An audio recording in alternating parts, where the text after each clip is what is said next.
Hello भाभी, कमाल uncle और सलमा आंटी की फैमिली अभी भी है या चली गए हैं? हाँ, उनको गए हुए तो काफी देर हो गई है।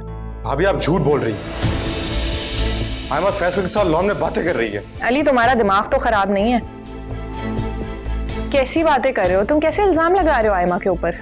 अगर तुम्हें यकीन नहीं आता तो खुद इनसे पूछ लो। ये बात करें। क्या बात है अली? आसिम भाई, आयमा और फैसल दोनों लॉन में गप्पे लगा रहे हैं। क्या बकवास कर रहे हो तुम? पागल हो गए हो? यहाँ पे फैसल मौजूद नहीं और ये तुमसे किसने बात की है? ये भाई वो बीना भाभी ने।